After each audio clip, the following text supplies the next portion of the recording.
Дзень добры, панове! Вёска Бершты. А знаходзіцца гэтая вёска ў Шчучынскім раёне Гродзенскай вобласці. Былое Вялікае княства Літоўскае, а сёння Рэспубліка Беларусь. Ну, а адкуль такая назва Бершты, панове? Ну, кажуць так, значыцца, што тут вось сярод гэтых усіх балот на грудочку быў бярозавы гай. І ў гэтым бярозавым гаі пасяліліся балты. Чаму яны там пасяліліся? Ну, можа, хацелі на бярозавым соку бізнес які рабіць. А можа, так, з якой прычыны. Бог яго ведае. Ну, карацей, пасяліліся яны тут. Значыцца, ну і не выдумлялі доўга, як сваё месца гэта назваць. А назвалі яго ад бярозы. Значыцца, а па-літоўску бяроза – Бершас. Вось яны самі называюць тут такое сваё месца Бершас. Ну, а пазней уже пачалі зваць Бершты. Ну, дык што, паважаныя, заглянем у гэтыя Бершты.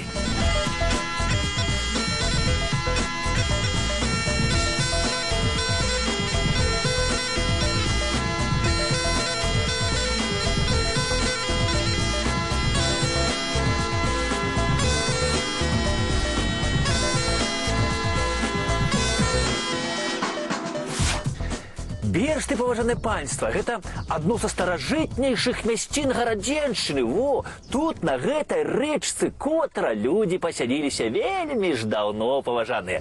Тут, у Берштах, было знойдзена 2 старажытныя стаянкі і 2 паселішчы. Вось, а хто знайшоў? Хто?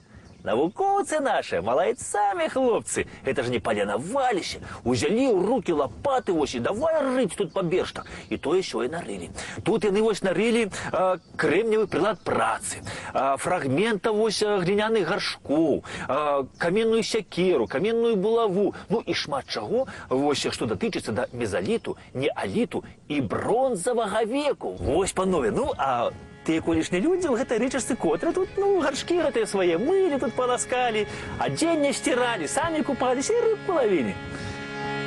Не шумі, доброўка, у зялёным ложочку, ой, не задавай сэрцу жалю, што я ў чужым краю.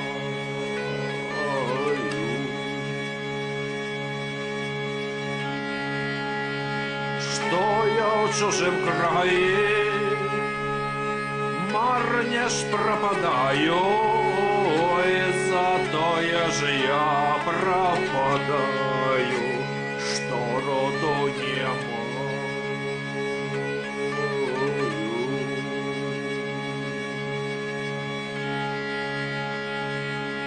Ёсть мяне разимка, далеко ж от мяне, а я чуючи, раз люди жалеють мене.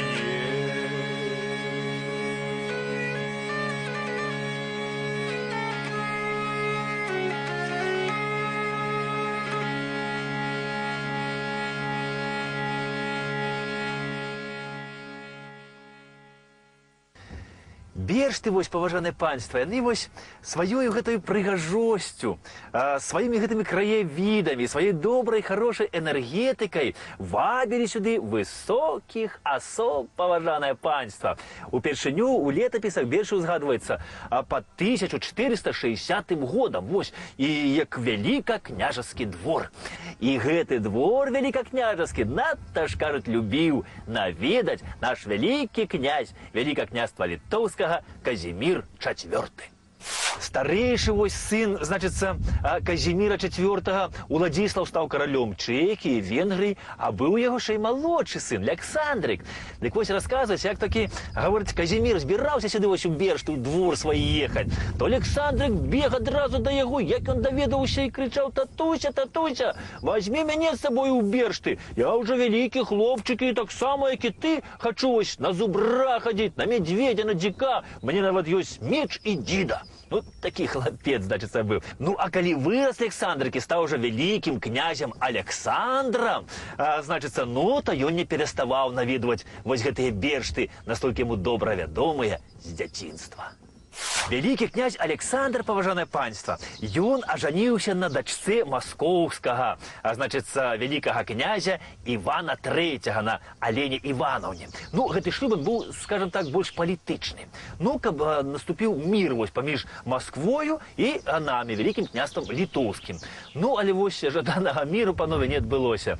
Натрымалася як на вясковым вяселлі. Знаете, так вось, там спачатку маладых пажанілі, вось, усё добра, за стол святкаваць сели, ну, а там панапіваліся, ды біцца пачалі. Так і тут Александр з Аленаю пакахалі адзін аднаго, павянчаліся. Ну, і здавалася, вось, дзве дзяржавы сталі радня, вось, вялікі княства літоўская і Масква.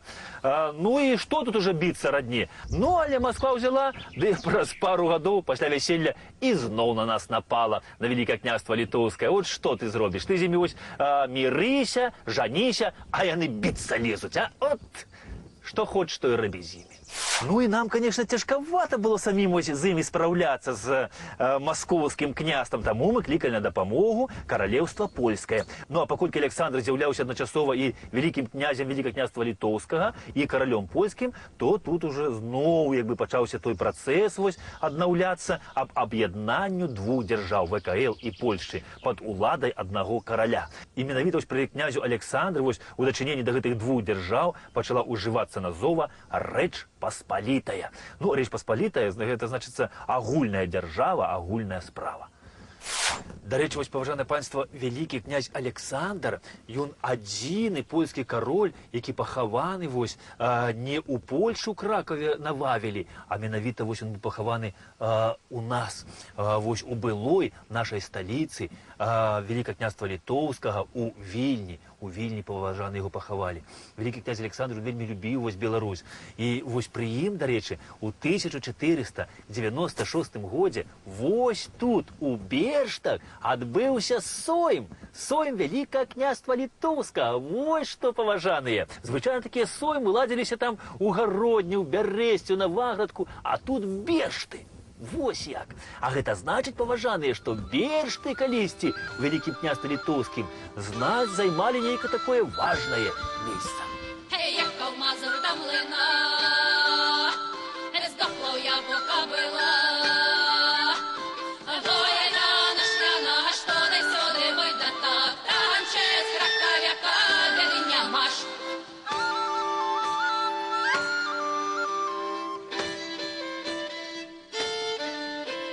Здохло яблука было, які ролі вийде, а як стояліться літі, які ролі вийде.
І сюды, паважанае панство, вось на сойм у Бершты панаязджала, значыцца, князю, паноў, рыцарства, мяшчан, ну, каб тут сабрацца і вырашыць праблемы, што наспелі.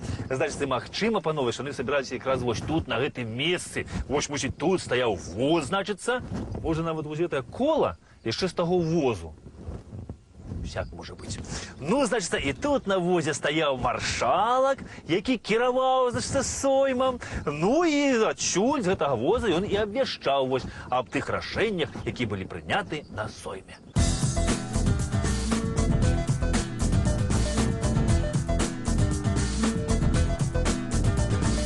Вось гэтую вёсачку Бершты, паважанае панство, можна па праву называць каралеўскай вёскай, таму што любілі, панове, любілі каралі вось гэтую мясціну. І вось у першай палове 17 стагоддзя, а вось Бешты для адпачынку аблюбаваў сабе кароль Уладзіслаў IV Ваза. З 1633 по 1639 год, значыцца, кароль Уладзіслаў IV Ваза прыязджаў вось сюды ў Бешты адпачыць душой і целам, пахадзіць тут на паляванне. Тут зараз лясы хорошыя, я вам скажу, а колись была пушча, якая тут пушча была. Лес з небом гаманіў, во, звяроў поўная пушча. Так што паляванні тут былі добрыя.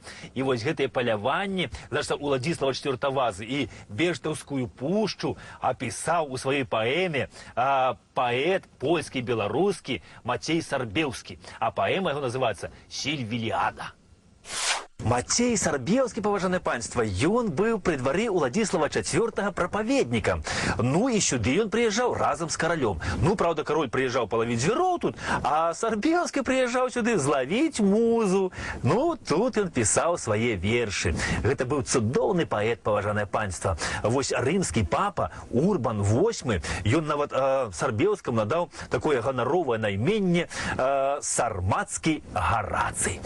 Ну і Сарбеўскі вось доўгі час выкладаў у Нясвіжы ў калегіуме, гадоў 10 недзе. А столькі ж амаль ён выкладаў у Вільні, у акадэміі.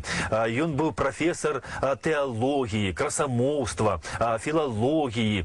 Ну і ён вельмі шмат, дарэчы, пісаў вершы, вось паэм пра Беларусь, вось апісваў жыццё Беларусі тагачаснае. Ну і яго яшчэ ў 17-19 стагоддзі вывучалі ва ўсіх еўрапейскіх універсітэтах. Ну, кажучы сённяшняй мовай, яго праходзілі ў школе. Вось такія, панове, людзі прыязджалі сюды ў Бешты. На речке кладочка, что стоплятая, гнется поя.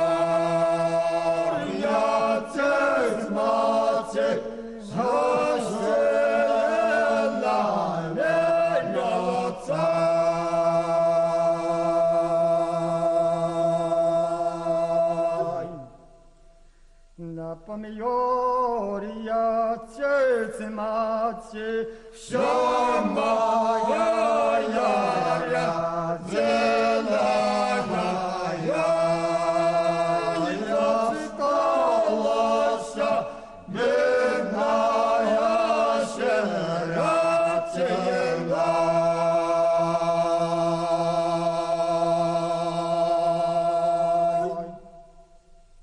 Прыязджала панства вось сюды, значыцца, ў Бешты, на паляванне схадзіць вось тут у возеры, рыбу палаваць, вершы папісаць. Ну і кароль Уладзіслаў браў з сабой грошай шмат сюды, канешне. Ну, як, каб хлопцам хапіла, каб пасля не хадзіць па хатах па вёсцы ды не пазычаць, значыцца. Ну і кажуце, то ўкраў хто ў яго тут грошай шмат. Ну, людзі ж розныя бываюць, самі ведаеце. Ці можа ён сам тут закапаў, дзе да лепшай часу? Ну, карацей так. Тут вось на беразе гэтага вось возера ў Бештах напрыканцы 19 стагоддзя быў знойдзены адзін з буйнейшых скарбаў Беларусі манетных. Уяўляеце, тут, панове, было знойдзена 6000 манет. Усе яны былі каралеўскай польскай чаканкі.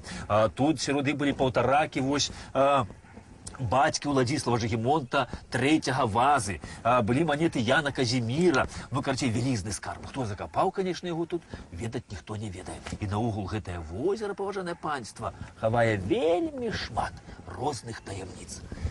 І вось, паважаны, вельмі цікавую гісторыю пра гэта возера ў Бештах мне распавяла мясцовая жыхарка, якая вось тут жыве каля возера, Варанко Тамара Васильевна. Паслухайце, калі ласка.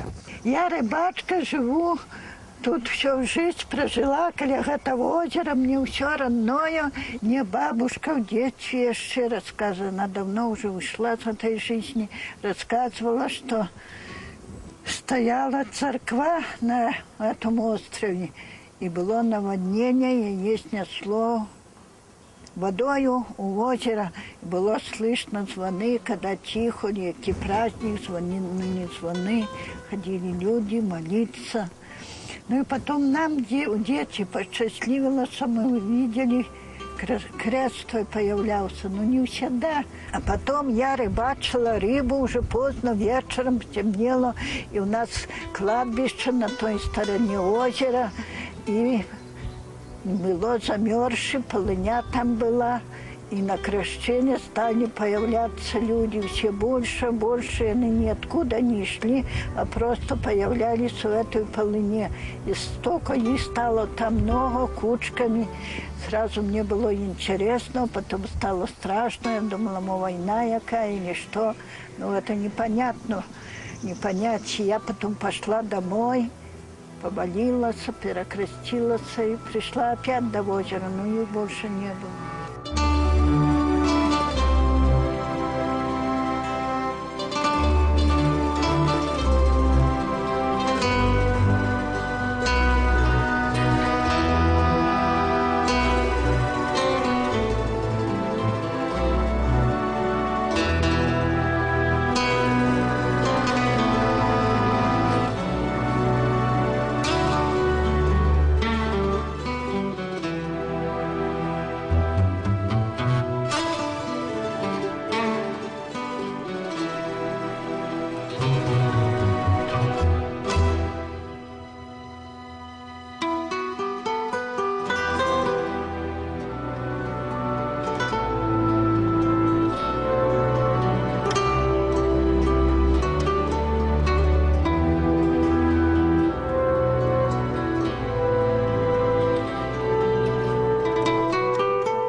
Третьего по делу Речи Посполитой, хочешь не хочешь, обештываешь ты в склад Российской империи. Ну и новые улады российские тут почали, значит, выдавать свои новые законы. Ну и мясцовым жыхарам, конечно, это не вельми подобалось, потому что они привыкли жить по своих законах, по статуту Великого княжества Литовского, написанным Львом Сапегой. Ну и когда тут началась война 1612 года, то, конечно, большесть у нас потримала Наполеона. И пошли воевать за Наполеоном. Ну, как адрадзіць Великое княжество Литовское. Ну, але спроба адраджэння гэта была неудалая. Ну і вось праз 4 гады пасля вайны, гэта ў 1816 годзе, у Берштах, вось, ну, для ўмацавання ў северо-западным краі праваслаўя была пабудаваная вось гэтая праваслаўная царква Параскевы Пятніцкай. І вось гэта царква, паважаны, яна лічыцца помнікам народнага драўлянага дойлідства. Ну, за савецкім часам, правда, она была зачынена, яе ператварылі ў зернесховішча, але калі мінулі тыя страшныя часы, то царкву зноў аднавілі і надзейнічае, як і колісь.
Калі царквы вось стаяць гэтыя помнікі, але тут ніхто не пахаваны. Проста ёсць такая традыцыя ў Берштах, што тыя хлопцы, якія пайшлі на вайну і не вярнуліся, то бацькі сваім сынам ставілі вось такія крыжы, помнікі дома на радзіме. І вакол царквы вось тут зараз лес, такія зараслі, але гэта вось усё, гэта старажытныя колішнія могілкі.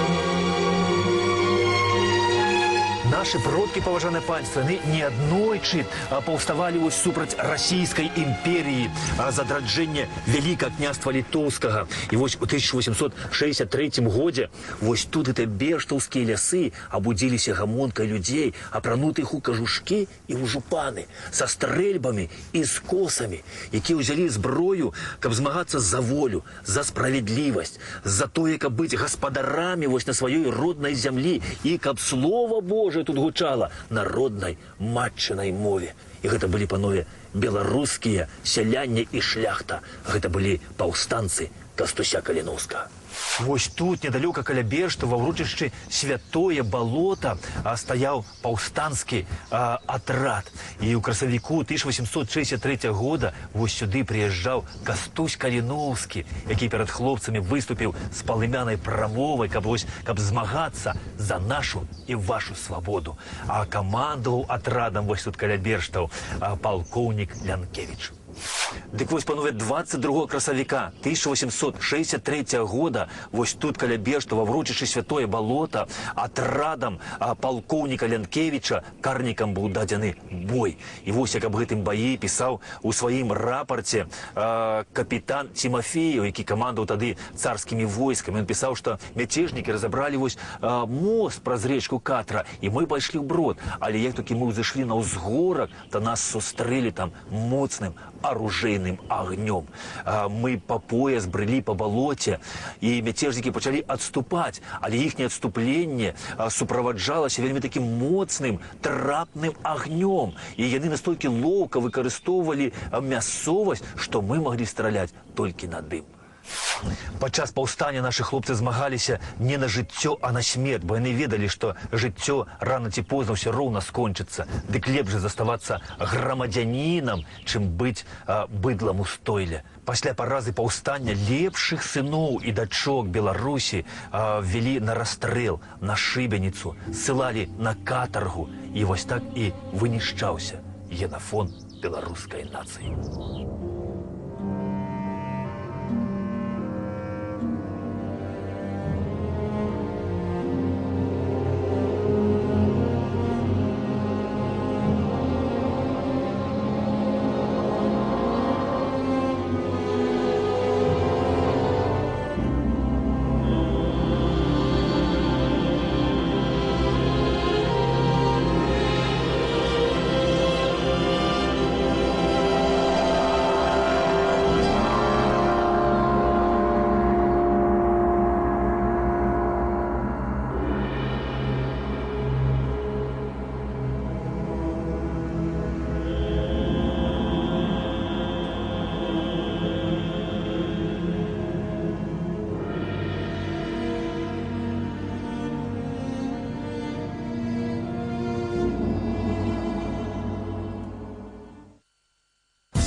Напрыканцы 19 стагоддзя, пачатку 20 стагоддзя Бершты гэта было мястэчка, цэнтр воласці Гродзенскага павета. І тут было валасное праўленне, тут была царква, народнае вучылішча, піцейны дом, хлебазапасны магазин.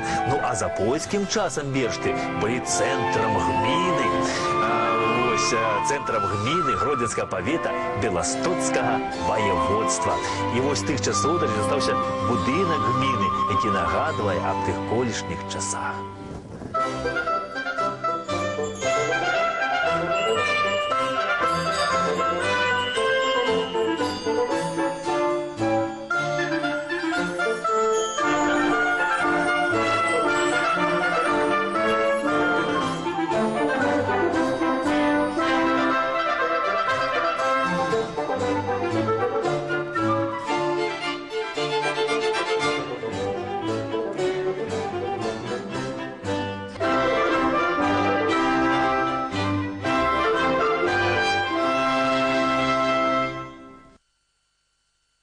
сённяшні дзень, панове, Бершты – это такая невеличкая вёсачка, якая ажывае, конечно, летом, калі сюды прыязджаюць дачнікі. Ну, але зараз у нас у дзяржаве ідзе палітыка па адраджэнню вёсак. І будзем спадзявацца, што вось гэтая каралеўская вёска Бершты адродзіцца і заквітнее, як і колісь. Поспехаў вам, паважаныя, всего самого найлепшага. Да пабачэння!